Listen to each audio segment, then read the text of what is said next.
ನೋಡಿ, ಇದು ಬಹಳ ಇತಿಹಾಸ ಇದೆ. ಅಂಬೇಡ್ಕರ್ ಭವನ ಈ ಡಾಕ್ಟರ್ MC ಸುಧಾಕರ್ ಇವ್ರ ಕುಟುಂಬ 50 ವರ್ಷ ಆಡಳಿತ ಮಾಡಿರ್ತಕ್ಕಂಥವ್ರು. 50 ವರ್ಷಗಳಲ್ಲಿ ಅಂಬೇಡ್ಕರ್ ಅವರ ಒಂದು ಭವನ ನಗರ ಭಾಗದಲ್ಲಿ, ಹೃದಯ ಭಾಗದಲ್ಲಿ ಇರಬೇಕು ಅಂತ ಒಂದು ದಿನ ಕೂಡ, ಒಂದು ಕ್ಷಣ ಕೂಡ ಯೋಚನೆ ಮಾಡಿರ್ತಕ್ಕಂಥ ಕುಟುಂಬ ಅಲ್ಲ ಇದು. ನಾನು 2013ರಲ್ಲಿ ಬರೋಷ್ಟರಲ್ಲಿ ಸ್ವಲ್ಪ ಗದ್ದಲ ನಡೀತಾ ಇತ್ತು. ಅಂಬೇಡ್ಕರ್ ಭವನ ನಮ್ಗೆ ಇಲ್ಲಿ ಬೇಕು ಅಂತ. ಇವರು ಊರಿಂದ ಹೊರಗೆ 30-40 ಸೈಟ್ 4 ಸೈಟ್ಗಳೆಲ್ಲ ಕೊಟ್ಟು ಆಶ್ರಯ ಬಡಾವಣೆ ಅಂತ ಹೇಳಿ ಅಲ್ಲಿ ಹಾಕಿದ್ರು. DSS ಸಂಘಟನೆಯವರು ಎಲ್ಲರೂ ಕೂಡ ಅಂಬೇಡ್ಕರ್ ಅವರ ಅನುಯಾಯಿಗಳು, ನಾವು ಅಂಬೇಡ್ಕರ್ ಅವರ ಭವನ ಹೃದಯ ಭಾಗದಲ್ಲಿ ಇರಬೇಕು ಅಂತ ಹೇಳಿ ಗಲಾಟೆಗಳು ನಡೀತಾ ಇತ್ತು.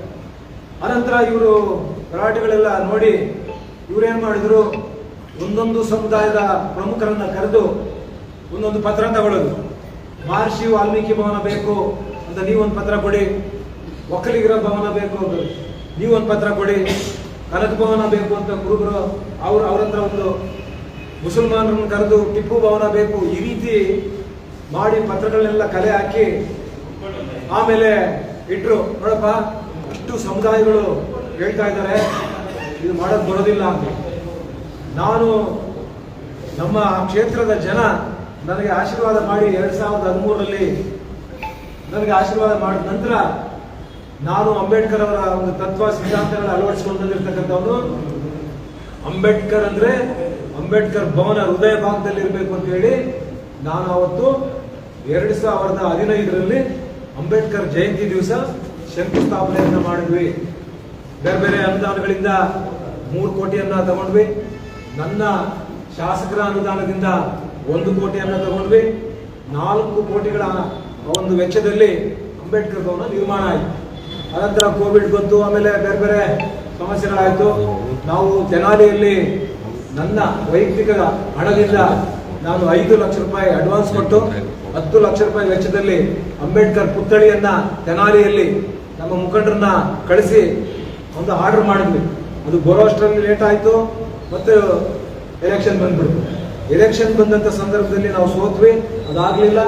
ಆಮೇಲೆ ಈಗ ಅವರು ನವೀಕರಣ ಮಾಡಿದ್ದಾರೆ. ನಾನು 20 ಕೋಟಿ ಖರ್ಚು ಮಾಡಿದ್ದೀನಿ ಅಂತ ಹೇಳಿದ್ದಾರೆ, ಸಂತೋಷ.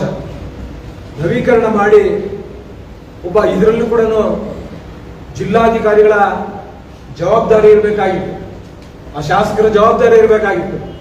ಶಂಕುಸ್ಥಾಪನೆ ಮಾಡಿದಂತ ಸಂದರ್ಭದಲ್ಲಿ ನನ್ನ ಅಧ್ಯಕ್ಷತೆಯಲ್ಲಿ KH ಮುನಿಯಪ್ಪನವರು ಸಂಸದರಾಗಿದ್ದರು. ಶಂಕುಸ್ಥಾಪನೆ ಕಲ್ಲು ನಿನ್ನೆ ಹಾಕಲಿಲ್ಲ. ಬಂದಂತ ಮಿನಿಸ್ಟರ್ಗಳು, ಬಂದಂತ ಜನ ನೋಡ್ತಾರೆ, ಇದು ಯಾವ ಕಲ್ಲಿದು, ಇದೇನು ಇವ್ರ ಕೊಡುಗೆ ಏನು ಅಂತ ಗೊತ್ತಾಗ್ಬಿಡುತ್ತೆ ಅಂತ ಹೇಳಿ ಶಾಸಕರು, ಜಿಲ್ಲಾಧಿಕಾರಿಗಳು ನೋಡಪ್ಪ ಏನ್ ಮಾಡಿದ್ರು ನನಗೆ ಗೊತ್ತಿಲ್ಲ, ಒಂದು 2 ದಿನ ಇದನ್ನೆಲ್ಲಾದ್ರೂ ಮುಚ್ಚಿಟ್ಬಿಡ್ರಿ, ಒಂದು 2 ದಿನ ಇದನ್ನೆಲ್ಲಾದ್ರೂ ಮುಚ್ಚಿಟ್ಬಿಡ್ರಿ ಅಂತ ಹೇಳಿ ಮುಚ್ಚಿಟ್ಟು ನೆನ್ನೆ ಕಾರ್ಯಕ್ರಮವನ್ನು ಮಾಡಿದ್ದಾರೆ. ನನಗೆ ಸಮಾಜ ಕಲ್ಯಾಣ ಇಲಾಖೆ ಅಧಿಕಾರಿಗಳು ಹೇಳಿದರು ಕಳ್ತನ ಆಗ್ಬಿಟ್ಟಿದೆ ಅಂತ ಹೇಳಿ. ಆದ್ರೆ ಸರ್ಕಾರದ ಒಂದು ಶಂಕುಸ್ಥಾಪನೆ ಮಾಡಿರ್ತಕ್ಕಂಥ ಕಲ್ಲು ಕಳ್ತನ ಆಗಿದೆ ಅಂತ ಹೇಳಿದ್ರೆ ಅದೇನು ಬೀದಿಯಲ್ಲಿತ್ತ? ಶಂಕುಸ್ಥಾಪನೆ ಕಲ್ಲು ಬೀದಿಯಲ್ಲಿತ್ತ? ಅಂದ್ರೆ ಜಿಲ್ಲಾಧಿಕಾರಿಗಳಿಗೆ, ಅಂದ್ರೆ ಈಗಾಗಲೇ ನಾನು ಹೇಳಿದ್ದೀನಿ ಇವ್ರ ನಡೆ ಯಾವ ರೀತಿ ನಡೀತಾ ಇದೆ ಅಂತ. ಇವ್ರ ನಡೆ ನೋಡಿದ್ರೆ ಬಹುಶಃ ನನಗೆ ಅನ್ಸುತ್ತೆ ಇವರು ಜಿಲ್ಲಾಧಿಕಾರಿಗಳು ಮುಂದುವರಿಲಿಕ್ಕೆ ಇವರು ಲಾಯಕ್ಕಿಲ್ಲ. ಜಿಲ್ಲಾಧಿಕಾರಿಗಳ ನನಗೆ ಮಾಧ್ಯಮ ಸ್ನೇಹಿತರು ಕೇಳಿದ್ರು, ಸರ್ ನೀವು ಕೇಳಬೇಕಾಗಿತ್ತು. ನಾನು ಯಾಕೆ ಕೇಳಬೇಕು ಜಿಲ್ಲಾಧಿಕಾರಿಗಳಿಗೆ? ಜಿಲ್ಲಾಧಿಕಾರಿಗಳ ಜವಾಬ್ದಾರಿ ಇರಬೇಕಾಗಿತ್ತು. ಒಂದು ಕಟ್ಟಡ ಉದ್ಘಾಟನೆ ಆಗ್ತಾ ಇದೆ ಅಂದ್ರೆ ಇದು ಶಂಕುಸ್ಥಾಪನೆ ಆಗಿದ್ದು ಯಾವಾಗ? ಇದರ ಶಂಕುಸ್ಥಾಪನೆ ಕಲ್ಲು ಏನಾಗಿದೆ ಇರ್ಬೇಕಾಗಿತ್ತು. ಅಂದ್ರೆ ನಿರ್ಲಕ್ಷ್ಯತನ, ಬೇಜವಾಬ್ದಾರಿತನ. ಇವತ್ತು ಒಂಥರ ಗುಲಾಮ್ಗಿರಿ ತರ ಕೆಲಸ ಮಾಡ್ತಾ ಇದ್ದಾರೆ ಜಿಲ್ಲಾಧಿಕಾರಿಗಳು. ಗುಲಾಮರು ಅಂದ್ರೆ ತಪ್ಪಾಗೋದಿಲ್ಲ, ಗುಲಾಮ್ಗಿರಿತನ ಮಾಡ್ತಾ ಇದ್ದಾರೆ ಇವರು. ಅವ್ರು ಹೇಳಿದ್ದನ್ನು ಮಾಡ್ತಾ ಇದ್ದಾರೆ. ಇವರಿಬ್ರು ಸೇರಿ ನೀವು ಕಲ್ಲು ಮುಚ್ಚಾಕ್ಬೋದು, ಆದ್ರೆ ಆ ಭವನ ಅಲ್ಲಿ ಬರ್ಬೇಕಂದ್ರೆ ಯಾರು ಕಾರಣ ಅನ್ನುವಂಥದ್ದು ಇಡೀ ಕ್ಷೇತ್ರದ ಪ್ರತಿಯೊಂದು ಮನೆಯಲ್ಲಿ ಪ್ರತಿಯೊಬ್ಬರಿಗೂ ಕೂಡ, ನಾಗರಿಕರಿಗೂ ಕೂಡ ಗೊತ್ತಿದೆ. ನೀವು ಕಲ್ಲು ಮುಚ್ಚಿಡ್ಬೋದು, ನನಗೇನು ತೊಂದರೆ ಇಲ್ಲ. ನೀವು ಕಲ್ಲು ಮುಚ್ಚಿಡ್ಬೋದು, ಆಗ್ತಾ ಇರ್ಬೋದು. ಆದ್ರೆ ಚಿಂತಾಮಣಿ ವಿಧಾನಸಭಾ ಕ್ಷೇತ್ರದಲ್ಲಿ ಪ್ರತಿಯೊಬ್ಬರಿಗೂ ಕೂಡ ಅಂಬೇಡ್ಕರ್ ಭವನ ಇಲ್ಲಿ ಸ್ಥಾಪನೆ ಆಗ್ಬೇಕು ಅಂದ್ರೆ ಯಾರ ಕಾರಣ ಅನ್ನುವಂಥದ್ದು ಗೊತ್ತಿದೆ, ಯಾರ ಕಾರಣ ಅನ್ನುವಂಥದ್ದು ಗೊತ್ತಿದೆ. ಹಾಗಾಗಿ ಈ ಜಿಲ್ಲಾಧಿಕಾರಿಗಳ ಪಾತ್ರ ಅದರಲ್ಲೂ ಕೂಡ ಇದೆ. ನಾವು ಆವತ್ತಿನ ಸಂದರ್ಭದಲ್ಲಿ ಜಾಗ ಮಂಜೂರು ಮಾಡಿಸಿದ್ದೀವಿ, ಭವನ ಮಾಡಿದ್ದೀವಿ. ಇವತ್ತು ನೀವು ನವೀಕರಣ ಮಾಡಿದ್ದೀರಿ, ಉದ್ಘಾಟನೆ ಮಾಡಿದ್ದೀರಿ, ಸಂತೋಷ. ನಮ್ಮ ಕ್ಷೇತ್ರದ ಜನರಿಗೆ ನನ್ನ ಹೃದಯದಲ್ಲಿ ಏನಿತ್ತು, ಹೃದಯ ಭಾಗದಲ್ಲಿ ಇರಬೇಕು ಅಂತ ನನ್ನ ಆಸೆ ಕೂಡ ನೆರವೇರಿದೆ. ನಮ್ಗೆ ಸಂತೋಷ ಆಗಿದೆ, ನಮಗೇನು ಬೇಸರ ಇಲ್ಲ. ನೀವೆಷ್ಟು ಅನುದಾನ ಬಂದಿದ್ದೀವಿ ಸರ್? ನಾವು 4 ಕೋಟಿ, ಒಟ್ಟು 4 ಕೋಟಿ ವೆಚ್ಚ, 3 ಕೋಟಿ ಬೇರೆ ಬೇರೆ ಅನುದಾನಗಳನ್ನು ತಗೊಂಡಿದ್ವಿ, 1 ಕೋಟಿ ಶಾಸಕರ ಅನುದಾನ, ನನ್ನ ಗ್ರಾಂಟ್ ಅನ್ನು ನಾವು ಕೊಟ್ಟಿದ್ವಿ. 4 ಕೋಟಿ ನಾವು ಕೊಟ್ಟಿದ್ವಿ. ಅಂಬೇಡ್ಕರ್ ಭವನ ನೀವೆಲ್ಲರೂ ಕೂಡ ಹಿಂದಿನ ಉಸ್ತುವಾರಿ ಸಚಿವರಾಗಿದ್ದರು ಕೆ ಸುಧಾಕರ್ ಅವರು ಬಂದಂತ ಸಂದರ್ಭದಲ್ಲಿ ಅವ್ರು ಒಳಗಡೆ ಹೋಗಲಿಲ್ಲ. ಹೊರಗಡೆಯಿಂದ ಬಿಲ್ಡಿಂಗ್ ನೋಡಿ, ಏನ್ ರೆಡ್ಡಿ ಅವರಿಗೆ ಇಷ್ಟು ಚೆನ್ನಾಗಿದೆ ಬಿಲ್ಡಿಂಗ್, ಇದು ಏನ್ ಬಿಲ್ಡಿಂಗ್ ಅಂತ ಕೇಳಿದ್ರು. ಅಂದ್ರೆ ಅಷ್ಟು ಅಂದವಾಗಿ, ಅಷ್ಟು ಸುಂದರವಾಗಿತ್ತು. ಅವ್ರು ನಾನು ಕೇಳಿದೆ, ಅವರು ನಾನು ಅಂಬೇಡ್ಕರ್ ಭವನ ಅಂತ, ಏನ್ ರೆಡ್ಡಿ ಅವರೇ ಜಿಲ್ಲೆಯಲ್ಲಿಲ್ಲ, ಅಷ್ಟು ಸುಂದರವಾಗಿದೆ, ಅಷ್ಟು ಚೆನ್ನಾಗಿದೆ ಅನ್ನುವಂಥ ಮಾತನ್ನ ಆವತ್ತಿನ ಸಂದರ್ಭದಲ್ಲಿ ಅವ್ರು ಹೇಳಿದ್ರು. ಅಷ್ಟು ಚೆನ್ನಾಗಿ ಮಾಡಿದ್ವಿ. ಆದ್ರೆ ಇವ್ರದ್ದು ಅಭ್ಯಾಸ ಏನು ಅಂತ ನನಗೆ ಗೊತ್ತಿದೆ. ಇವರ ಚಾಳಿ ಏನು ಅಂತ ಹೇಳಿದ್ರೆ, ನಾವು ಎಲ್ಲಾದ್ರೂ ಗ್ರಾಂಟ್ಗಳು ಹಾಕಿದ್ರೆ ಆಕ್ಷನ್ ಪ್ಲಾನ್ ಅಲ್ಲಿ ನಾವು ಗ್ರಾಂಟ್ ಹಾಕಿರ್ತೀವಿ, ಆ ಗ್ರಾಂಟ್ ನ ತೆಗೆದು ಇನ್ನೊಂದ್ ಕಡೆ ಹಾಕೋದು, ಟೆಂಡರ್ ರದ್ದು ಮಾಡೋದು. ಈಗ ಮುರಾರ್ಜಿ ದೇಸಾಯಿ ಒಂದು ಹಾಸ್ಟೆಲ್ ಅನ್ನ ಕೊಟ್ಟಿದ್ವಿ, ಶಾಲೆ ಕೊಟ್ಟಿದ್ವಿ, ಅದನ್ನ ತೆಗೆದು ಬೇರೆ ಊರಿಗೆ ಹಾಕಿದ್ರು. ಈ ರೀತಿ ಅಂದ್ರೆ ಇವ್ರ ಚಾಳಿ ಗೊತ್ತಿದೆ. ಅಂದ್ರೆ ನಾವು ಇವತ್ತು ಅಂಬೇಡ್ಕರ್ ಭವನ ಮಾಡಿದ್ವಿ, ಅದನ್ನ ನವೀಕರಣ ಹೆಸರಲ್ಲಿ ಇದನ್ನ ಮಾಡು, ಅದನ್ನ ನೋಡಿದ್ವಿ, ಇದನ್ನ ನೋಡಿ, ಈ ರೀತಿ ಅಂದ್ರೆ ಇವ್ರ ಹೆಸರು ಇರಬಾರ್ದು ಅಂತ. ಈಗ ನಾವು ಭಕ್ತರಲ್ಲಿ ಅರಸೈಕೆರೆಯಿಂದ ಕುಡಿಯೋ ನೀರಿಗೆ ಅಂತೇಳಿ ನಾವು 90ರ ದಶಕದಲ್ಲಿ ಪರಮಶಿವಯ್ಯನವರು ಹೇಳ್ತಾ ಇದ್ರು, 1990ರಲ್ಲಿ ಮುಂದಿನ 25 ವರ್ಷಗಳಲ್ಲಿ ಕುಡಿಯೋ ನೀರಿಗೆ ಬಹಳ ಭೀಕರ ಬರ ಬರುತ್ತೆ ಅನ್ನುವಂಥದ್ದನ್ನ ಹೇಳಿದ್ರು. ಇವರು ಸುಮ್ಮನೆ ಕೈ ಕೊಟ್ಟು ಮಲಗಿದ್ರು, ಇವೇನು ಮಾಡಲಿಲ್ಲ. ನಾನು ಶಾಸಕರಾದ್ಮೇಲೆ ಕುಡಿಯೋ ನಗರ ಭಾಗದಲ್ಲಿ 1 ಲಕ್ಷ ಜನಸಂಖ್ಯೆ ಇದ್ದಾರೆ ಅಂತ ಹೇಳಿ ಅರಸೈನ ಕೆರೆಯಿಂದ 12 ಕಿಲೋಮೀಟರ್ ದೂರದಲ್ಲಿ ಇರ್ತಕ್ಕಂಥ ಕೆರೆಯಿಂದ ನಗರ ಭಾಗಕ್ಕೆ ನೀರು ತಂದ್ವಿ. ಇವ್ರು ಏನ್ ಮಾಡಿದ್ರು, ಅವರ ಮುಖಂಡರನ್ನ ಹೈಕೋರ್ಟ್ ಕಳಿಸಿದ್ರು. ನಾವಿಲ್ಲಿ ಗದ್ದೆಗಳು ಮಾಡ್ತಾ ಇದೀವಿ, ನಮ್ಗೆ ನೀರು ಬೇಕು ಅಂತ ನೀವು ಹೈಕೋರ್ಟ್ ದಾವೆ ಹಾಕಿ ಅಂತ ಹೈಕೋರ್ಟ್ ದಾವೆ ಹಾಕಿದ್ರು. ಹೈಕೋರ್ಟ್ ನಲ್ಲಿ ಯಾಕೆ ಮಖ ಕುದುಕ್ ಕಳಿಸಿದ್ರು, ಕುಡಿಯೋ ನೀರಿನ ರಾಜಕೀಯ ಮಾಡಬಾರ್ದು ಅಂತ ಹೇಳಿ ನೀರು ತಂದ್ವಿ. ಇಂಥ ಕೆಲಸಗಳು ಇವ್ರದ್ದು, ಅವ್ರು ಏನ್ ಮಾಡಿದ್ರು ಸಹಿಸೋದಿಲ್ಲ. ಈ ಸರ್ಕಾರಿ ಜಾಗಗಳನ್ನ ಹೊಡೆಯೋದ್ರ ಚಾಳಿ ಮಾತ್ರ ಬಿಟ್ಟಿಲ್ಲ. ಸರ್, ನಿಮ್ಮ ಮಾತಿನ ಪ್ರಕಾರ ಸುಧಾಕರ್ ಅವರು ಅಂಬೇಡ್ಕರ್ ಭವನಕ್ಕೆ ಜಾಗ ಕೊಟ್ಟಿದ್ರು ಅಂತ ನಿನ್ನೆ ಒಂದು ಆದೇಶ ಪ್ರದರ್ಶನ ಮಾಡಿದ್ರು. ಯಾರು ನಿನ್ನೆ ದಾಖಲೆಗಳಿದಾವೆ, ಈಗ ಸುಮ್ಮನೆ ಹಿಂಗ್ ಅಂದ್ಬಿಟ್ರೆ ಆಗಲ್ಲ. ಹಿಂಗ್ ಅಂದ್ರೆ ಆಗಲ್ಲ. ಆ ಜಾಗ ಯಾರು ಮಾಡಿದ್ದು, ಯಾರು ಆದೇಶ ಮಾಡಿದ್ದು, ಯಾರ ಕಾಲದಲ್ಲಿ ಆಗಿದ್ದು ಪೇಪರ್ ಇದೆ. ನಾನು ಸುಮ್ಮನೆ ಸುಳ್ಳು ಹೇಳೋದಿಲ್ಲ, ಪೇಪರ್ ಇದೆ, ನಮ್ಮ ಕಾಲದಲ್ಲಿ ಆಗಿರ್ತಕ್ಕಂಥದ್ದು. ಅದೇ ಈಗ ಇವ್ರ ಚಾಳಿ ಹೇಗೆ ಅಂದ್ರೆ, ಇವ್ರು ಏನಾದ್ರು ಮಾಡಿದ್ರೆ ನಮ್ಮ ತಾತ ಯೋಚನೆ ಮಾಡಿದ್ದ 50 ವರ್ಷದಿಂದ ಇದು ಮಾಡ್ಬೇಕು ಅಂತ, ನಮ್ಮಪ್ಪ ಯೋಚನೆ ಮಾಡಿದ್ದ ಒಂದು 25 ವರ್ಷದಿಂದ ಮಾಡ್ಬೇಕು ಅಂತ, ನಾನು 2004ರಲ್ಲೇ ಯೋಚನೆ ಮಾಡಿದ್ದೆ ನಾನು ಮಾಡ್ಬೇಕು ಅಂತ. ಇದು ಇವ್ರ ಮಾತುಗಳು. ನೀನು ಮಾಡಿ ತೋರಿಸಿದ್ರೆ, ಆ ಭಕ್ತರಲ್ಲಿ ಅರಸೈಕೆರೆ ನೀರು ನಿಮ್ ಕಾಲದಲ್ಲಿ ಬಂದಿದ್ರೆ ನಾವು ಹೋಗ್ತಾ ಇದ್ವಿ. ಆ ಅಂಬೇಡ್ಕರ್ ಭವನ ನಿಮ್ ಕಾಲದಲ್ಲಿ ಅಲ್ಲಿ ಬಂದಿದ್ರೆ ನಾವು ಹೋಗ್ತಾ ಇದ್ವಿ. ಇವ್ರ ಮನಸ್ಥಿತಿ ಅದಲ್ಲ. ಇವ್ರ ಮನಸ್ಥಿತಿ ನಮ್ಗೆ ಗೊತ್ತಿದೆ. ಅಂಬೇಡ್ಕರ್ ಅಂದ್ರೆ ಊರಿನಿಂದ ಹೊರಗಿರ್ಬೇಕು, ಅಂಬೇಡ್ಕರ್ ಅಂದ್ರೆ ಊರಿನಿಂದ ಹೊರಗಿರ್ಬೇಕು ಅಂತ ಮನಸ್ಥಿತಿ ಇರ್ತಕ್ಕಂಥವ್ರು ಇವರು. ಯಾರೋ ಮಾಡಿದ ಮೇಲೆ ನಮ್ಮ ತಾತ ಯೋಚನೆ ಮಾಡಿದ್ದ, ನಮ್ಮಪ್ಪ ಯೋಚನೆ ಮಾಡಿದ್ದ, ನಾನು 2004ರಲ್ಲಿ ಯೋಚನೆ ಮಾಡಿದ್ದೆ. 10 ವರ್ಷ ನಿಮಗೂ ಅದು ಅವಕಾಶ ಕೊಟ್ಟಿದ್ರು, ಮಾಡಿಲ್ಲ ನೀವು. ನಾವು ತಂದ ಮೇಲೆ ನೀವು ನವೀಕರಣ ಮಾಡಿದ್ದೀರ, ಇಲ್ಲ ಅಂತಿಲ್ಲ. ಅಂದ್ರೆ ದ್ವೇಷ ರಾಜಕಾರಣ ಮಾಡ್ತಿದ್ದಾರೆ MC ಸುಧಾಕರ್ ಅವರು ಅಂತ. 100ಕ್ಕೆ 100 ದ್ವೇಷ ರಾಜಕಾರಣದಿಂದನೇ 2 ಸಾರಿ ಮನೆಯಲ್ಲಿ ಕೂರಿಸಿದ್ರು ಜನ. ಈಗ ಜಿಲ್ಲಾಧಿಕಾರಿ ವಿರುದ್ಧ ಕ್ರಮ ಆಗದೆ ಇದ್ರೆ ಏನ್ ಸರ್ ನಿಮ್ಮ ಮುಂದಿನ ನಡೆ? ಜಿಲ್ಲಾಧಿಕಾರಿ ನಾನಿವತ್ತು ಮಾನ್ಯ ಮುಖ್ಯಮಂತ್ರಿಗಳು ಕೂಡ ಪತ್ರವನ್ನು ಬರೀತೇವೆ. ಜಿಲ್ಲಾಧಿಕಾರಿಗಳ ವಿರುದ್ಧ ಕ್ರಮ ತಗೊಳ್ಳಿಲ್ಲ ಅಂತ ಹೇಳಿದ್ರೆ ಜಿಲ್ಲಾಧಿಕಾರಿಗಳ ಬಾಗಿಲಲ್ಲಿ ಪ್ರತಿಭಟನೆ ಮಾಡ್ತೇನೆ. ಜಿಲ್ಲಾಧಿಕಾರಿಗಳ ಬಾಗಿಲಲ್ಲಿ ಕುಂತ್ಕೊಂತೇನೆ. ಇಂಥ ಜಿಲ್ಲಾಧಿಕಾರಿಗಳಿರಬಾರ್ದು. ಇತಿಹಾಸ, ನಾನು ಎಷ್ಟೋ ಜಿಲ್ಲಾಧಿಕಾರಿಗಳನ್ನ ನೋಡಿದ್ದೇನೆ, ಬಹಳ ಪ್ರಾಮಾಣಿಕರಿದ್ದಾರೆ, ಪರಿಣಾಮಕಾರಿಯಾಗಿ ನಮ್ಮ ಜಿಲ್ಲೆಯಲ್ಲೇ ಕೆಲಸ ಮಾಡಿದ್ದಾರೆ. ವಿಶಾಲ್ ಅಂತವರು ಅನಿರುದ್ಧ ಶ್ರವಣ್ ಅಂತವರು, ವೆಂಕಟೇಶ್ ಅಂತವರು, ಎಂತೆಂಥ ಜಿಲ್ಲಾಧಿಕಾರಿಗಳನ್ನ ನೋಡಿದ್ದೀವಿ. ಪ್ರಾಮಾಣಿಕರಿದ್ದಾರೆ, ಪರಿಣಾಮಕಾರಿಯಾಗಿ ಕೆಲಸ ಮಾಡಿದ್ದಾರೆ. ವೆಂಕಟೇಶ್ ಅವರಿದ್ದಾಗ ಆ ಹುಲ್ಲುಬನ್ನಿ ಕರಾಬಲ್ಲಿ ಇದು ಸರ್ಕಾರಿ ಜಾಗ ಅಂತ ಹೇಳಿ ಅವರೊಂದು ಆದೇಶ ಕೂಡ ಮಾಡಿದ್ರು. ಇವತ್ತು ಹೈಕೋರ್ಟ್ ಆದೇಶ ಮಾಡಿದೆ, ಇವರೆಲ್ಲರೂ ಕೂಡ ಭೂಗಳ್ಳರು ಮಾರಾಟ ಮಾಡಿದ್ದಾರೆ, ಅದು ಸಾಬೀತಾಗಿದೆ.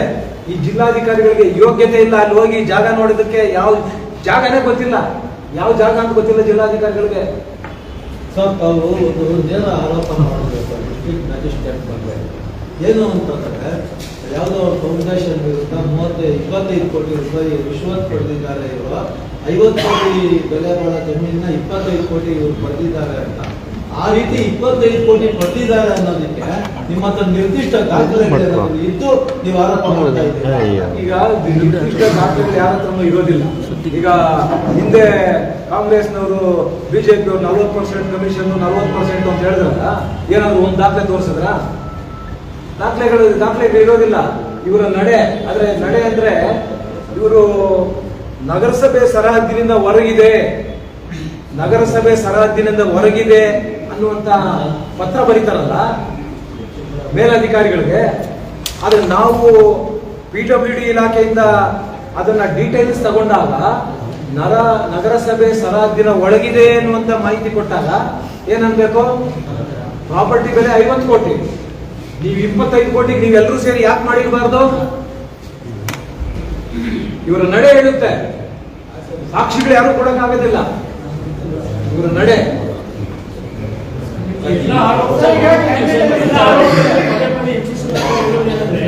ಅವರಿಗೆ ಚಿಂತಾಮಣಿ ರಾಜಕೀಯ ಇತಿಹಾಸ ಗೊತ್ತಿಲ್ಲ, ಚರಿತ್ರೆ ಗೊತ್ತಿಲ್ಲ, ಏನು ಅವ್ರಿಗೆ ಅರಿವೇ ಇಲ್ಲ. ಇದು ಪದೇ ಪದೇ ನಿಮ್ಗೆ ಇದು ಮಾಡ್ತಾರೆ. ನಮಗೆ ರಾಜಕೀಯ ಗೊತ್ತಿಲ್ಲ, ಚಿಂತಾಮಣಿ ಇತಿಹಾಸ ಗೊತ್ತಿಲ್ಲ. ನಿಮ್ ಇತಿಹಾಸ ಈಗ ಹೇಳ್ತಾ ಇದ್ದೀವಲ್ಲ ನಾವು, ನಿಮ್ ಇತಿಹಾಸ ನೀವು ಭೂಗಳ್ಳರು ಅಂತ ಪ್ರೂವ್ ಮಾಡಿದೀವಲ್ಲ, ನಿಮ್ ಇತಿಹಾಸ ಇದೆಯಲ್ಲ. ಆಮೇಲೆ ನೀವು ನೀವು ಶಾಲಾ ಮಕ್ಕಳಿಗೆ ಮೀಸಲಿಟ್ಟಿರ್ತಕ್ಕಂಥ ಜಾಗವನ್ನ ನೀವು ಒಂದು ಕಡೆ BEO ಆಫೀಸ್ ಇದೆ, ಇನ್ನೊಂದು ಕಡೆ ಸರ್ಕಾರಿ ಪ್ರೌಢಶಾಲಾ ಇದೆ, ಮಧ್ಯದಲ್ಲಿ ನೀವೊಂದು ಸಣ್ಣ ವಿಗ್ರಹ ಇಟ್ಟು, ಆಮೇಲೆ ಸಣ್ಣ ಒಂದು ಗುಡಿ ಕಟ್ಟಿ, ಆಮೇಲೆ ಒಂದು ಆಡಿಟೋರಿಯಂ ಮಾಡಿ, ಅದಕ್ಕೆ 2 ಬದಿಯಲ್ಲಿ ವಾಣಿಜ್ಯ ಮಳಿಗೆಗಳನ್ನ ಕಟ್ಟಿದ್ದಾರೆ. ನೀವೇನ್ ಖರೀದಿ ಮಾಡಿದ್ರಾ? ನಿಮ್ ತಾತ ಖರೀದಿ ಮಾಡಿದ್ರಾ? ನಿಮ್ಮ ಅಪ್ಪ ಖರೀದಿ ಮಾಡಿದ್ರಾ? ನೀವು ಖರೀದಿ ಮಾಡಿದ್ರಾ? ಈ ಜಿಲ್ಲಾಧಿಕಾರಿಗಳಿಗೆ ಮಾನ ಮರ್ಯಾದೆ ಇಲ್ವಾ? ಸರ್ಕಾರಿ ಜಾಗಗಳನ್ನ ತೆರವುಗೊಳಿಸಬೇಕು ಅಂತ ನೀವು ಅವ್ರ ಗುಲಾಮರಾಗಿದ್ದೀರಲ್ಲ. ಅದಕ್ಕೆ ನಾನು ಹೇಳಿದ್ದು, ಈ ಜಿಲ್ಲಾಧಿಕಾರಿಗಳು ಒಂದು ಕ್ಷಣ ನಿಮಗೆ ಯೋಗ್ಯತೆ ಮಾನ ಮರ್ಯಾದೆ ಇದ್ರೆ ಕೂಡಲೇ ಇಲ್ಲಿಂದ ತೊಲಗಬೇಕು. ಜಿಲ್ಲೆ ಚೆನ್ನಾಗಿರಬೇಕು ಅಂದ್ರೆ ನೀವು ತೊಲಗಬೇಕು ಅನ್ನುವಂತ ಮಾತನ್ನ ಪದೇ ಪದೇ ಹೇಳ್ತಾ ಇರ್ತಕ್ಕಂಥದ್ದು. ಯಾರು? ನಾನು ಆವತ್ತಿಂದ ನಾನು ಪ್ರಯತ್ನ ಮಾಡ್ತಾನೆ ಇದ್ದೀನಿ. ನಾನು ಆವತ್ತಿಂದ ಕೂಡ ಇವೆಲ್ಲ ಕೂಡ 50 ವರ್ಷ ರಾಜಕಾರಣ ಮಾಡಿರ್ತಕ್ಕಂಥ ಕುಟುಂಬ ಇದು, ಹೇಗೆ ಏನು ಅನ್ನುವಂತ ಇದನ್ನ ಹಿನ್ನೆಲೆಯಲ್ಲಿ ಗೆದ್ದುಕೊಂಡು ಹೋದಾಗ ಸರ್ಕಾರಿ ತೋಪಿನಲ್ಲಿ ಶಾಲಾ ಕಾಲೇಜು ನಡೆಸ್ತಾ ಇರ್ತಕ್ಕಂಥದ್ದು, ನೀವು ವಾಸ ಮಾಡ್ತಾ ಇರ್ತಕ್ಕಂಥ ಮನೆ ಬೀಕರಾಬು, ನೀವು ವಾಸ ಮಾಡ್ತಾ ಇದ್ದೀರಲ್ಲ ಮನೆ ಬೀಕರಾಬ್, ಶಾಲಾ ಮಕ್ಕಳಿಗೆ ರಿಸರ್ವ್ ಮಾಡಿರ್ತಕ್ಕಂಥ ಜಾಗದಲ್ಲಿ ವಾಣಿಜ್ಯ ಮಳಿಗೆಗಳು ಕಟ್ಟಿ ಇವತ್ತು 10 ಲಕ್ಷ ಬಾಡಿಗೆ ತಿಂತಾ ಇದ್ದೀರಾ. 3 ಹೊತ್ತು ಊಟ ಮಾಡ್ತಾ ಇರ್ತಕ್ಕಂಥದ್ದು ಪಾಪದ ಹಣದಿಂದ. ನೀವು ಸಮುದಾಯದ ಜಮೀನನ್ನ, ಒಕ್ಕಲಿಗರ ಸಮುದಾಯದ ಜಮೀನನ್ನ ನಿಮ್ಮ ತಾತನ ಹೆಸರಿಟ್ಟು ಕಲ್ಯಾಣ ಮಂಟಪ ಮಾಡಿದಿರಲ್ಲ. ನೀವು ಅಷ್ಟು ಮಾತ್ರ ಅಂಬೇಡ್ಕರ್ ಭವನ ಮಾಡಬೇಕು ಅಂತ ನಿಮ್ಗೆ ಅನಿಸ್ಲಿಲ್ಲ. ಸಮುದಾಯದ ಜಾಗದಲ್ಲಿ ನೀವು ನಿಮ್ಮ ತಾತನ ಹೆಸರಿಟ್ಕೊಂಡು ಆಂಜನೇಯ ರೆಡ್ಡಿ ಕಲ್ಯಾಣ ಮಂಟಪ ಅಂತ ಮಾಡಿದ್ದೀರಾ. ಇದು ನಿಮ್ಮ ಇತಿಹಾಸ. ನಿಮ್ಮ ಇತಿಹಾಸದ ಬಗ್ಗೆ ನನ್ಗೆ ಹೇಳಕ್ ಬರ್ತೀರಾ? ಇದು ಅವರ ಇತಿಹಾಸ. ಶಾಸಕರಾಗಿದ್ರಿ, ಚಿಂತಾಮಣಿ ಕ್ಷೇತ್ರದ ಕೈಗೊಂಡಿದ್ದೀರಾ ಅಂತ ಹೇಳ್ತಾರೆ. ಆದ್ರೂ ಕೂಡ ಅಷ್ಟೇ ಕಳೆದ ವಿಧಾನಸಭೆ ಚುನಾವಣೆ ಯಾಕೆ ಸೋಲಾಯಿತು? ನೋಡಿ, ಕಳೆದ ವಿಧಾನಸಭಾ ಚುನಾವಣೆಯಲ್ಲಿ ಈಗ ಹಿಂದಿನ ಬಿಜೆಪಿ ಸರ್ಕಾರದಲ್ಲಿ ಸನ್ಮಾನ್ಯ ದೇವೇಗೌಡರು ಅಲ್ಪಸಂಖ್ಯಾತರಿಗೆ 4% ಕೊಟ್ಟಿದ್ರು, ಮೀಸಲಾತಿ ಕೊಟ್ಟಿದ್ರು. ಆ ಮೀಸಲಾತಿಯನ್ನ 1 ತಿಂಗಳಿದ್ದಂಗೆ ವಾಪಸ್ ತಗೊಂಡ್ರು. ಅದು ಕೂಡ ಒಂದು ಸಮುದಾಯ ನಮ್ಮ ವಿರುದ್ಧವಾಗಿ ಆಗೋದಕ್ಕೆ ಒಂದು ಇದಾಯಿತು. ಎರಡನೇದು, ಭಾರತೀಯ ಜನತಾ ಪಕ್ಷದ ಅಭ್ಯರ್ಥಿಗಳಾಗಿ ಅವರು ಕೂಡ ಸುಮಾರು 21,000 ಓಟ್ ತಗೊಂಡು. ಅದರಲ್ಲಿ ಬಹುತೇಕ, ಯಾಕಂದ್ರೆ ಹಿಂದೆ ನೀವು ನೋಡಿ ಹಿಂದಿನ ಚುನಾವಣೆಗಳಲ್ಲಿ ಎಷ್ಟೆಷ್ಟು ಓಟ್ ಬಂದಿತ್ತು, ಏನಾಗಿತ್ತು ಅನ್ನುವಂಥದ್ದು ನೋಡಿದಾಗ ಸುಮಾರು ಓಟು ನಮ್ಮ ಓಟು ಕೂಡ ಅದರಲ್ಲಿ ಹೋಯಿತು. ಮೂರನೇದು ಇವ್ರ ಗ್ಯಾರಂಟಿಗಳ ಪರಿಣಾಮದಿಂದ ನಾವು ಸೋಲುವಂಥದ್ದಕ್ಕೆ ಕಾರಣ ಆಯಿತು. ಅಷ್ಟು ಬಿಟ್ಟರೆ ನನಗೆ ಆ ಕ್ಷೇತ್ರದಲ್ಲಿ ಏನು 10 ವರ್ಷಗಳ ಅಧಿಕಾರದ ಆ ಒಂದು ವಿರುದ್ಧ ಅಲೆ ಇರಲಿಲ್ಲ, ಹಾಗಾಗಿ ಸೋಲಾಯಿತು. ಬಹುಶಃ ಮುಂದೆ ಒಳ್ಳೆಯದಾಗುತ್ತೆ. ಸರ್, ಅದೆಷ್ಟು ಜಾಗ ಜಾಗ ಏನಿತ್ತು 50 ಕೋಟಿ ಪ್ರಾಪರ್ಟಿ ಅಂತ ಜಾಗದ ವಿಸ್ತೀರ್ಣ ಹೇಳಿದೆ ಎಷ್ಟು ಅಂತ? ಜಾಗ 5 ಎಕರೆ 10 ಗುಂಟೆ. 5 ಎಕರೆ 10 ಗುಂಟೆ. ಇವತ್ತು ನೀವು ಆ ಜಾಗದ ಮುಂದೆ ಯಾದವ ಹಾಸ್ಟೆಲ್ ಇದೆ. ನೀವು ಅದರ ಯಾದವ ಹಾಸ್ಟೆಲ್ ಪಕ್ಕದಲ್ಲಿ ನೀವು ಇವತ್ತು 25 ಲಕ್ಷ ಕೇಳ್ತಾರೆ. ಏನು, 1 ಗುಂಟೆಗೆ 25 ಲಕ್ಷ ಕೇಳ್ತಾರೆ. ಇವಾಗ ಅದರ ಪ್ರಕಾರ ಆದರೆ ಇವತ್ತು 50-52 ಕೋಟಿ ಆಗುತ್ತೆ. ನೀವು ಜಿಲ್ಲಾಧಿಕಾರಿಗಳ ಈ ವರದಿಗಳನ್ನ, ಈ ರಿಪೋರ್ಟ್ಗಳನ್ನ ತರಾತುರಿಯಲ್ಲಿ ನಾವು ನೋಡಿದಾಗ ಇವರ ನಡೆ ಆ ರೀತಿ ಇದೆ. ಯಾರು ದಾಖಲೆಗಳು ಕೊಡೋಕ್ಕಾಗೋದಿಲ್ಲ. ಈ ಹಿಂದೆ ಕೊಟ್ಟರೇನು ಕಾಂಗ್ರೆಸ್ ಅವರು. ಟ್ರಸ್ಟ್ ಸುಧಾಕರ್ಗೆ ಏನಾದರೂ ಸಂಬಂಧ ಇದೆಯಾ? ಹೌದು, ಈ ಟ್ರಸ್ಟ್ಗೆ ಸಂಬಂಧ ಎಲ್ಲೋ ಒಂದ್ ಕಡೆ. ಈಗ ಇವ್ರದ್ದು ಸ್ವಾಮೀಜಿ ಮಠಕ್ಕೆ 20 ಎಕರೆ ಬೇಕು ಅಂತ ಹೇಳಿದ್ರಲ್ಲ, ಸ್ವಾಮೀಜಿ ಮಠಕ್ಕೆ ಮೆಡಿಕಲ್ ಕಾಲೇಜ್ ಮಾಡಬೇಕು ಅಂದ್ರಲ್ಲ. ನಾನು ಅವತ್ತೇ ನಮ್ಮ ಕ್ಷೇತ್ರದಲ್ಲಿ ಒಂದು ಸ್ಟೇಟ್ಮೆಂಟ್ ಮಾಡಿದ್ದೆ. ನಾನು ಇದು ಸ್ವಾಮೀಜಿ ಸುಮ್ಮನೆ ಮುಂದೆ ಇಟ್ಕೊಂಡಿರ್ತಕ್ಕಂಥದ್ದು. ಇದು ಕಳೆದ 3 ವರ್ಷದಲ್ಲಿ ಒಡೆದಿರ್ತಕ್ಕಂಥ ದುಡ್ಡು ಸುಮಾರು 300-400 ಕೋಟಿ ಬಂಡವಾಳ, ಇವರದೇ ಬಂಡವಾಳ. ಸ್ವಾಮೀಜಿ ಹೆಸರು, ಸ್ವಾಮೀಜಿ ಇದ್ರೆ ಸ್ವಲ್ಪ ಬೇಗ ಆಗ್ಬಿಡ್ತದೆ ಕೆಲಸ. ಯಾವ ಮಠ ಸರ್? ಸ್ವಾಮೀಜಿ ಮಠ, ಸ್ವಾಮೀಜಿ ಒಕ್ಕಲಿಗರ ಸಮುದಾಯದ ಮಠದಲ್ಲಿ ಸ್ವಾಮೀಜಿ ಅವರ ಹೆಸರಿಟ್ಕೊಂಡು ಅಲ್ಲೇನೋ ಮಾಡಕ್ ಹೋದ್ರು. ನಾನು ಸ್ವಾಮೀಜಿಗೂ ನಮ್ಗೇನು ವಿರೋಧ ಇಲ್ಲ, ಮಠಕ್ಕೂ ನಮ್ಗೇನು ವಿರೋಧ ಇಲ್ಲ. ಆದ್ರೆ ನೀವು ಕಾನೂನು ಬಾಹಿರವಾಗಿ ಮಾಡ್ಲಿಕ್ಕೆ ಹೋಗ್ತಿರಲ್ಲ, ಅದು ನಮ್ಮ ವಿರೋಧ. ಇವತ್ತು ನೀವು ಬಡಬಗ್ಗರಿಗೆ ಯಾರಾದ್ರೂ ನಮೂನೆ 50ರಲ್ಲಿ, ನಮೂನೆ 53ರಲ್ಲಿ, 57ರಲ್ಲಿ ಯಾರಾದ್ರೂ ಅರ್ಜಿಗಳು ಹಾಕೊಂಡಿದ್ರೆ ನೀವು ಕಾನೂನು ಹೇಳ್ತೀರಾ? ಇದು 3 ಕಿಲೋಮೀಟರ್ 4 ಕಿಲೋಮೀಟರ್ ಪಟ್ಟಣ ಪಂಚಾಯತಿಗೆ ಹತ್ರ ಇದೆ, ನಾವು ಮಾಡಕ್ ಬರೋದಿಲ್ಲ ಅಂತೀರಾ? ನೀವು ನಗರಸಭೆ ವ್ಯಾಪ್ತಿ ಒಳಗಡೆ ಇರ್ತಕ್ಕಂಥದ್ದನ್ನ ಹೆಂಗ್ ಮಾಡ್ತೀರಾ ನೀವು? ಆದ್ರೆ MLAಗೆ ಕಾನೂನು ಅರಿವಿಲ್ವಾ? ಜಿಲ್ಲಾಧಿಕಾರಿಗಳಿಗೆ ಕಾನೂನು ಅರಿವಿಲ್ವಾ? ಅಲ್ಲೇ ಜಿಲ್ಲಾಧಿಕಾರಿಗಳ ಹಂತದಲ್ಲೇ ಇದನ್ನ ತಿರಸ್ಕಾರ ಮಾಡಬಹುದಾಗಿತ್ತು. ಆದ್ರೆ ನೀವು ಶಿಫಾರಸು ಮಾಡ್ತೀರಾ, ಮೇಲಧಿಕಾರಿಗಳಿಗೆ ಸುಳ್ಳು ಹೇಳ್ತೀರಾ, ಉನ್ನತ ಶಿಕ್ಷಣ ಸಚಿವರು ಅಂತ ಹೇಳ್ತೀರಾ,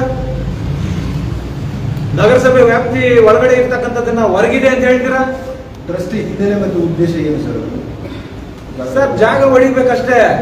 ಏನಾದರೂ ಬೇರೆ ಕಾರ್ಯಗಳನ್ನ ಮಾಡ್ತಾರೆ? ಏನು ಹಾಸ್ಪಿಟಲ್? ಹೌದು, ಅವ್ರು ಹೇಳಿದ್ದಾರೆ. ಅವ್ರು ಏನ್ ಹೇಳಿದ್ದಾರೆ, ಇವ್ರು ಯಾರೋ ಚಲ್ಲಾರಾಮ್ ಎನ್ ಕೃಪಲಾನಿ, ಇವನು ಆ ಟ್ರಸ್ಟ್ ನ ಅಧ್ಯಕ್ಷ, ಇನ್ನು ಯಾರ್ಯಾರು ಮೆಂಬರ್ಸ್ ಇದ್ದಾರೆ ಅದರಲ್ಲಿ.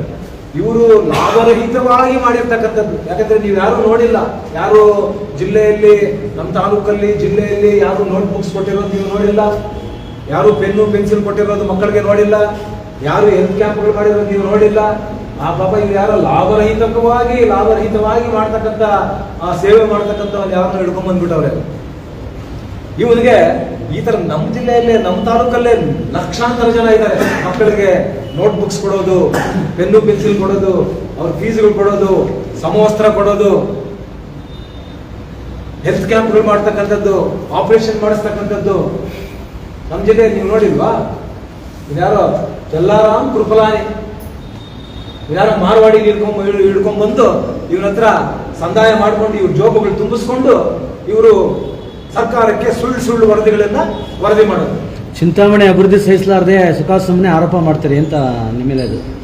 ಸರ್, ಈಗ ಎಲ್ಲರೂ ಅಭಿವೃದ್ಧಿ, ನನ್ನ ಕಾಲದಲ್ಲಿ ನಾನು ಅಭಿವೃದ್ಧಿ ಮಾಡಿದ್ದೀನಿ. ಈಗ ಅವ್ರಿಗೆ ಅವಕಾಶ ಕೊಟ್ಟಿದ್ದಾರೆ, ಅವರು ಕೂಡ ಮಾಡಬೇಕು, ಮಂತ್ರಿಗಳಾಗಿದ್ರು ಮಾಡಬೇಕು. ಅಭಿವೃದ್ಧಿ ಏನ್ ಮಾಡಿರೋದು ಇವರು? ಹುಲ್ಬನ್ನಿ ಕರ ಮಾರಾಟ ಮಾಡೋದು ಅಭಿವೃದ್ಧಿನ? ಡೀಮ್ಡ್ ಫಾರೆಸ್ಟ್ ಅಲ್ಲಿ ಇವರು ಬೆಟ್ಟನ ಕೊರೆದು ಗುಹೆ ಮಾಡಿರ್ತಕ್ಕಂಥದ್ದು ಅಭಿವೃದ್ಧಿನ? ನಾವು ಅದನ್ನ ಡೆಮಾಲೇಷನ್ ಮಾಡ್ಬೇಕು ಅಂತ ಹೇಳಿಲ್ಲ, ಸರ್ಕಾರಕ್ಕೆ ತಗೊಳ್ಳಿ ಅಂತ ಹೇಳಿದ್ದೀವಿ. ಸರ್, ಆ ಗುಹಾಂತರ ದೇವಾಲಯಕ್ಕೆ ಸಮಕಾಲದಲ್ಲಿ ನಾವು ಸಾಕಷ್ಟು ಒದ್ದೆಗಳನ್ನ ಸಲ್ಲಿಸಿದ್ರಿ, ಅದೇನಾಗಿದೆ ಸರ್? ಇದು ಹೈಕೋರ್ಟ್ ಆದೇಶ ಮಾಡಿದೆ, ಸ್ಟೇ ಕೊಟ್ಟಿದ್ದಾರೆ. ನೀವು ಮಾಡ್ಕೊಂಡಿರ್ತಕ್ಕಂಥ 16 ಎಕರೆ ಮಂಜೂರು ಮಾಡಿಸಿದ್ರಲ್ಲ ಕ್ಯಾಬಿನೆಟ್ ಅಲ್ಲಿ ಇಟ್ಟು, ಇದು ಅಕ್ರಮವಾಗಿದೆ, ಇದು ಸರಿ ಇಲ್ಲ. ಇದು ಸರ್ಕಾರಕ್ಕೆ ವಾಪಸ್ ಹೋಗ್ಬೇಕು ಅನ್ನುವಂಥದ್ದಕ್ಕೆ ಸ್ಟೇ ಕೊಟ್ಟಿದ್ದಾರೆ. ಮತ್ತೆ ಬೆಟ್ಟ ಕೊಡದಿರೋದಕ್ಕೆ ಸಾಕಷ್ಟು ಗುರುಗಳು ತಮ್ಮ ಕಡೆ ಇದ್ದಾರೆ. ಅಲ್ಲ, ಈಗ ಸ್ಟೇ ಕೊಟ್ಟಿದ್ದಾರೆ, ಅದು ಅಂತಿಮ ಆದೇಶ ಬರಬೇಕು. ಅಂತಿಮ ಆದೇಶಕ್ಕೆ ಈಗ ಮುಂದಿನ ತಿಂಗಳು 3ನೇ ತಾರೀಕು ಮತ್ತೆ ಕೇಸ್ ಇದೆ, ನಾವು ಕಾಯ್ತಾ ಇದ್ದೀವಿ. ಅಂತಿಮ ಆದೇಶಕ್ಕೆ ನಾವು ಕಾಯ್ತಾ ಇದ್ದೀವಿ. ಸರ್ಕಾರಿ ಶಾಲೆಯಲ್ಲಿ ಅಂಬೇಡ್ಕರ್ ವಿರೋಧ ಮಾಡಿ ನಾನೀಗ ಅದನ್ನೇ ಹೇಳಿದ್ದು. ನಾನೀಗ ಈಗ ಅವ್ರ ಜಾಗ ಅಲ್ಲ, ಸರ್ಕಾರಿ ಜಾಗದಲ್ಲಿ ಇಟ್ಟಿರ್ತಕ್ಕಂಥ ಪುತ್ಥಳಿಯನ್ನ, ಅಂಬೇಡ್ಕರ್ ಪುತ್ಥಳಿಯನ್ನ ರಾತ್ರೋರಾತ್ರಿ ನೂರಾರು ಪೊಲೀಸರನ್ನು ಇಟ್ಕೊಂಡು ನೀವು ಜಿಲ್ಲಾ ಉಸ್ತುವಾರಿ ಮಂತ್ರಿಗಳು ಆ ಸಂದರ್ಭದಲ್ಲಿ ನೀವು ರಾತ್ರೋರಾತ್ರಿ ಒಂದು ಅಂಬೇಡ್ಕರ್ ಪುತ್ಥಳಿಯನ್ನ ನೀವು ತೆಗಿತೀರಾ ಅಂದ್ರೆ ದೇಶದ ಇತಿಹಾಸದಲ್ಲಿ, ತಾಲೂಕಲ್ಲಲ್ಲ, ಜಿಲ್ಲೆಯಲ್ಲ, ದೇಶದ ಇತಿಹಾಸದಲ್ಲಿ ಅಂಬೇಡ್ಕರ್ ವಿರೋಧಿ ಯಾರು ಅಂದ್ರೆ ಡಾಕ್ಟರ್ ಎಂ ಸಿ ಸುಧಾಕರ್. ದೇಶದ ಇತಿಹಾಸದಲ್ಲಿ ಒಬ್ಬ ಅಂಬೇಡ್ಕರ್ ಪುತ್ಥಳಿಗೆ ಕೈ ಇಟ್ಟಿದ್ದಾರೆ ಅಂತ ಹೇಳಿದ್ರೆ ಅದು ಎಂ ಸಿ ಸುಧಾಕರ್. ದೇಶದ ಇತಿಹಾಸದಲ್ಲಿ ಅಂಬೇಡ್ಕರ್ ವಿಚಾರವಾಗಿ ಕೈ ಇಟ್ಟು ಸುಟ್ಟೋಗ್ಬಿಟ್ಟಿದ್ದಾರೆ. ಆದ್ರೆ ನೀವು ಅಂಬೇಡ್ಕರ್, ಯಾಕಂದ್ರೆ ನೀವು ಖರೀದಿ ಮಾಡಿರೋ ಜಾಗ ಅಲ್ಲ ಅದು. ನಾನು ನಮ್ಮ ಹುಡುಗ ಇಲ್ಲಿ ಬಂದಿದ್ದಾನೆ, ನವೀನ್ ಅಂತೇಳಿ. ಆ ಶಾಲೆಯಲ್ಲಿ ನವೀಕರಣ ಮಾಡೋದಕ್ಕೆ ಸುಮಾರು 1 ಕೋಟಿ ರೂಪಾಯಿ ವೆಚ್ಚ ಖರ್ಚು ಮಾಡಿ ನವೀಕರಣ ಮಾಡಿ, ನಾವು ಆ ಮಕ್ಕಳಿಗೆ ಒಳ್ಳೇದಾಗಬೇಕು, ಮಕ್ಕಳು ಶಾಲೆ ಒಳಗಡೆ ಬಂದಿದ ತಕ್ಷಣ ಅಂಬೇಡ್ಕರ್ ಪುತ್ಥಳಿಗೆ ಒಂದು ನಮಸ್ಕಾರ ಹಾಕೊಂಡು ಶಾಲೆಯಲ್ಲಿ ಒಳಗೋದ್ರೆ ಅವ್ರು ಒಳ್ಳೇದಾಗುತ್ತೆ ಅನ್ನುವಂಥ ದೃಷ್ಟಿಯಿಂದ ಅಂಬೇಡ್ಕರ್ ಪುತ್ಥಳಿಯನ್ನ ಇಟ್ಟರೆ ನೀವು ರಾತ್ರೋರಾತ್ರಿ ನೀವು ಅದನ್ನು ತೆಗೆಸ್ತೀರಾ ಅಂತ ಹೇಳಿದ್ರೆ ಅಂದ್ರೆ ನಿಮ್ಮ ಉದ್ದೇಶ ನಮ್ಗೆ ಅರ್ಥ ಆಗಿದೆ. ಆ ಜಾಗವನ್ನು ಕೂಡ ಕಬಳಿಸಬೇಕು ಅನ್ನುವಂಥ ಹುನ್ನಾರ ನಿಮ್ದಿದೆ. ಆ ಜಾಗವನ್ನು ಕೂಡ ಈಗಾಗಲೇ ಅಲ್ಲಿ ಸಾಕ್ಷಿ ಇದೆ, ಕಾಂಪ್ಲೆಕ್ಸ್ಗಳು ಕಟ್ಟಿರೋದು ಅಡ್ವಾನ್ಸ್ ಪೊಸಿಷನ್ ಹಾಕೊಂಡಿದ್ದಾರೆ. ಅಡ್ವಾನ್ಸ್ ಪೊಸಿಷನ್ ಹಾಕೊಂಡಿದ್ದಾರೆ ಅಂದ್ರೆ ನೀವೇನ್ ಖರೀದಿ ಮಾಡಿರೋದ? ನಿಮ್ಮದ, ನಿಮ್ಮ ತಾತಂದ, ನಿಮ್ಮ ಅಪ್ಪಂದ, ನಿಮ್ಮದ? ಸರ್ಕಾರಿ ಶಾಲೆ ಅಂಬೇಡ್ಕರ್ ಪುತ್ಥಳಿ ಹಿನ್ನೆಲೆಯಲ್ಲಿ ಜೆ ಕೆ ಕೃಷ್ಣಾರೆಡ್ಡಿ ಅವರ ರಾಜಕಾರಣ ಇದೆ ಅಂತ. ಏನು ರಾಜಕಾರಣ ಏನಾದ್ರಲ್ಲಿ? ನೀವೇ ದಲಿತ ಸಂಘಟನೆಗಳನ್ನ ಎತ್ಕಟ್ಟಿ ಹೆಂಗ್ ಮಾಡಿ ನೋಡಿ ಸರ್, ನಾವು ನಿಮ್ಮ ಜಾಗ ಆದ್ರೆ ನೀವು ಆತರ ಮಾತಾಡಿ. ನಿಮ್ಮ ಜಾಗ ಅಲ್ವಲ್ಲ, ಸರ್ಕಾರಿ ಜಾಗದಲ್ಲಿ ಈಗ ಇವ್ರು ಯಾರು ಹಿಡ್ಕೊಂಡ್ ಬಂದ್ರಲ್ಲ ಸೇವೆ ಮಾಡ್ತೀವಿ ಅಂತ, ಇಂಥ ಸೇವೆ ಮಾಡೋರು ನಮ್ಮ ತಾಲೂಕಲ್ಲಿ ಇದ್ದಾರೆ, ಜಿಲ್ಲೆಯಲ್ಲಿದ್ದಾರೆ, ರಾಜ್ಯದಲ್ಲಿದ್ದಾರೆ. ಇಂಥ ಸೇವೆ ಮಾಡೋರು ಯಾರು ಲಾಭರಹಿತವಾಗಿ ಮಾಡ್ತಕ್ಕಂಥ ಸಂಸ್ಥೆನಂತ ಇದೆ. ಲಾಭರಹಿತವಾಗಿ ಇವನಿಗೆ 50 ಕೋಟಿ ರೂಪಾಯಿ ಪ್ರಾಪರ್ಟಿ 25 ಕೋಟಿಗೆ ಸಿಕ್ಕಿದ್ರೆ ಯಾಕೆ ಮಾಡಲ್ಲ? ಲಾಭರಹಿತವಾಗಿ. ಈಗ ಸರ್ಕಾರಿ ಶಾಲೆಗೆ ಒಂದು ಶಾಲೆಗೆ ಅನಾವರಣ ಮಾಡಿದ್ರೆ ತಾಲೂಕಲ್ಲಿ ನೂರಾರು ಶಾಲೆಗಳು ಇರುತ್ತೆ, ಅವೆಲ್ಲ ಮಾಡಿದ್ರೆ ಸೆಕ್ಯೂರಿಟಿ ಹಾಕೊಳ್ತಾರೆ ಅಂತ. ಏನು ಈಗ ಅಂಬೇಡ್ಕರ್ ಪುತ್ಥಳಿಗೆ ಯಾರಾದ್ರೂ ಅಪಮಾನ ಮಾಡಿದ್ರೆ ಅದಕ್ಕೆ ಭದ್ರತೆ ಹಾಕೊಳ್ತಾರೆ. ನೋಡಪ್ಪ, ಇವತ್ತು ಇಡೀ ದೇಶದಲ್ಲಿ ಎಲ್ಲ ಕಡೆ ಈಗ ಅಂಬೇಡ್ಕರ್ ಅವರ ಭಾವಚಿತ್ರಗಳನ್ನ ಪೇಂಟ್ ನಲ್ಲಿ ಮಾಡಿರಲ್ವಾ? ಅದಕ್ಕೆ ಮಾಡಲ್ವಾ? ಯಾರು ಮಾಡೋದಿಲ್ಲ. ಶಾಲಾ ಆವರಣ ಒಳಗಡೆ ಇರ್ತಾರೆ. ಈಗ ನೀವು ಅಂಬೇಡ್ಕರ್ ಭವನ ಇವತ್ತು ಅಲ್ಲಿ ಪ್ರತಿಷ್ಠಾಪನೆ ಮಾಡಿದ್ದಾರೆ, ಪುತ್ಥಳಿ ಇವಾಗ ಅಲ್ಲಿ ಮಾಡೋದಿಲ್ವಾ? ಹಾಗಲ್ಲ. ಇವರು ಜಾಗ ಕಬಳಿಸ್ಬೇಕು. ನಾನು ಹೇಳ್ತಕ್ಕಂಥದ್ದು ಇಷ್ಟೇ, ನಿಮ್ಮ ಜಾಗನ ನೀವು ಖರೀದಿ ಮಾಡಿದ್ರ? ನಿಮ್ದಲ್ಲ ಜಾಗ ನಿಮ್ದಲ್ಲ ಅಂದ್ಮೇಲೆ ನೀವು ಶಾಲಾ ಮಕ್ಕಳಿಗೆ ಒಳ್ಳೇದಾಗಬೇಕು ಅಂತ ಅಲ್ಲಿ ಪುತ್ಥಳಿ ಇಟ್ರೆ ನೀವು ರಾತ್ರೋರಾತ್ರಿ ಪುತ್ಥಳಿ ತೆಗೆಸ್ತಿರಲ್ಲ, ನಿಮ್ಗೇನ್ ನೈತಿಕತೆ ಇದೆ? ಅಂಬೇಡ್ಕರ್ ಬಗ್ಗೆ ಮಾತಾಡುವಂತ ನೈತಿಕತೆನೇ ಇಲ್ಲ, ಇವ್ರಿಗೆ ಯೋಗ್ಯತೆನೇ ಇಲ್ಲ. ಸರ್, ಆಗಲೇ ಜಿಲ್ಲಾಧಿಕಾರಿಗಳ ಒಂದು ಫ್ಲೆಕ್ಸ್ ಅನ್ನ ಅಳವಡಿಕೆಯನ್ನು ತೋರಿಸ್ತಿದ್ರೆ ಅದು ಜಿಲ್ಲಾಡಳಿತದ ಕಡೆಯಿಂದನೇ ಆಗಿರುವಂತಹ ಫ್ಲೆಕ್ಸ್ ಸರ್ಕಾರಿ ಖಾಸಗಿ ವ್ಯಕ್ತಿಗಳಾಗಿರ್ತದೆ. ಯಾಕೆಂದ್ರೆ ಅಧಿಕಾರಿಗಳು ಕೂಡ ಅಭಿಮಾನಿಗಳು ಇರ್ಬೋದಲ್ಲ. ನಾನು ಮೊದಲನೇ ಬಾರಿಗೆ ನೋಡ್ತಾ ಇರ್ತಕ್ಕಂಥದ್ದು, ಇತಿಹಾಸದಲ್ಲಿ ಮೊದಲನೇ ಬಾರಿಗೆ ನೋಡ್ತಾ ಇರ್ತಕ್ಕಂಥದ್ದು. ಎಲ್ಲಿ ನೋಡಿರೋದು? ತಾಲೂಕ್ ಕಚೇರಿ ಪಕ್ಕದಲ್ಲಿ ಅಭಿಮಾನಿಗಳು ಇಲ್ಲ. ನೀವು ಅಭಿಮಾನಿಗಳು ಆಗ ಹೇಳಕ್ ಬರೋದಿಲ್ಲ. ನೀವು ನೆನ್ನೆ ತಕ್ಷಣ ಇವತ್ತು ಇಲ್ಲಿ ಪ್ರೆಸ್ ಮೀಟ್ ಇದೆ ಅಂದ್ರೆ ಬೆಳಗ್ಗೆ ಹಾಕಿದ್ದಾರೆ. ಯಾಕೆ? ಅಭಿಮಾನಿಗಳು ಹಾಕಿರೋದು ಇರ್ಬೇಕಾಗಿತ್ತಲ್ಲ ಇನ್ನೂ ಒಂದು ವಾರ. ಸರ್,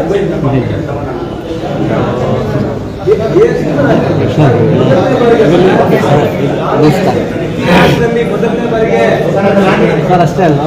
ಇತಿಹಾಸದಲ್ಲಿ ಮೊದಲನೇ ಬಾರಿಗೆ ಒಬ್ಬ ASS ಆಫೀಸರ್ ಹಾಕೊಂಡು ಇದು ಈ ತರ ಹಾಕೊಂಡಿರೋದು ಅಷ್ಟೇ ಅಲ್ವಾ ಸರ್? ಇವ ರಾಜಕೀಯ ಕಾರ್ಯಕರ್ತರಿಗಿಂತ ಕಡೆ ಆಗ್ತಿದ್ದಾರೆ ಜಿಲ್ಲಾಧಿಕಾರಿ. ರಾಜಕೀಯ ಕಾರ್ಯಕರ್ತರಿದ್ದಾರಲ್ಲ ಅವ್ರಿಗಿಂತ ಕಡೆ ಜಿಲ್ಲಾಧಿಕಾರಿಗಳು ಇವರು. ಏನು ಇವ್ರು ತಾತ್ನಾಸ್ತಿ, ಜಿಲ್ಲಾಧಿಕಾರಿಗಳ ತಾತ್ನಾಸ್ತಿ ತರ ಏನು ಸಿಕ್ಕದವ್ರಿಗೆಲ್ಲ ರೆಕಮೆಂಡ್ ಮಾಡಿ ಕಳ್ಸೋದು. ಕಾನೂನು ಬಾಹಿರವಾಗಿದೆ ಇದು, ಕಾನೂನು ಬಾಹಿರವಾಗಿದೆ. ಅಷ್ಟೇ ಅಲ್ಲ ಸರ್.